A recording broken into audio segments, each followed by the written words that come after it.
Donc, Monsieur Mirov, Oui, mais déjà un psychanalyste bonne question. voilà, déjà un psychanalyste qui couche Oui. avec ses patientes, C'est complètement c'est quand même bizarre déjà. C'est hors sol, c'est hors sol. Jamais de la vie vous devez, en tant que psychologue psychanalyste, franchir ce cap-là, enfin complètement hallucinant. Admettons le pire des cas, c'est que vous avez une patiente qui vous plaît. Admettons, vous êtes humain, mais vous arrêtez tout de suite la psychanalyse et vous la voyez en dehors à la limite, mais justement dans une symétrie. Dans une symétrie qui fait que vous pouvez tenter un appel, mais dites, je ne suis plus ton psychanalyste, admettons. Mais là, vous profitez de votre cadre psychanalytique pour pouvoir alors coucher avec eux. C'est juste pas. Donc il reconnaît qu'il y a eu des rapports consentis, comme PPDA reconnaît que dans ses bureaux de TF1, il y avait plein de nanas qui sautaient régulièrement de manière consentie. Mais comment ces hommes de 50, 60, 70 ans peuvent nous faire croire que des filles qui avaient 40 ans de moins qu'eux avaient envie de coucher avec eux?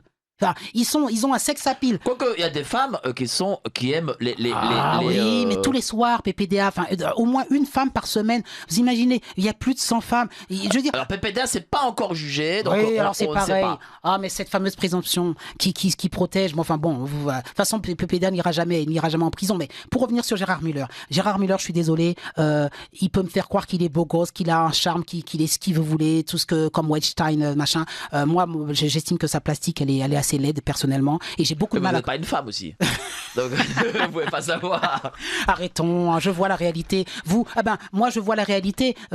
Sortez Monsieur Borowski dans une soirée et décidez de rentrer avec une femme chez vous et vous allez voir le boulot que vous avez. On a du boulot, on peut pas réussir à séduire une femme comme ça de 17 ans et dire allez je couche avec, c'est très compliqué. Enfin la réalité. Merci de m'utiliser. Non, je pensais que justement mon charme millénaire est reconnu par l'ensemble de la gente féminine ferait que je sortirais et puis les femmes se jetteraient à mes pieds. Non, parce que les femmes, elles ont quand même une estime d'elles-mêmes et elles couchent pas comme ça avec le premier venu, comme ça. Et que ces femmes, malheureusement, elles couchent avec un homme qui a 50, 60 ans, qui est pas un beau gosse du tout. Et non, lui, il veut nous faire croire qu'elles avaient envie de lui. Moi, je pense qu'elles avaient pas envie de lui. C'est une réalité. Comme tous ces hommes qui sont imbus de leur personne et qui pensent que toutes les femmes de la Terre les trouvent magnifiques. Non, tu n'es pas Brad Pitt, monsieur Gérard Müller.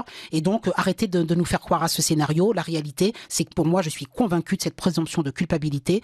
Et aujourd'hui, je ne veux pas me mettre en procureur ou juger machin. Je sais que le risque, c'est que je vous ai parlé de Gérard Müller, une petite digression, toute petite. Hein, vous savez, je ne sais plus le nom de ce docteur, je l'ai écrit, mais le docteur français qui était, vous savez, quand il y a eu la vague de chaleur là.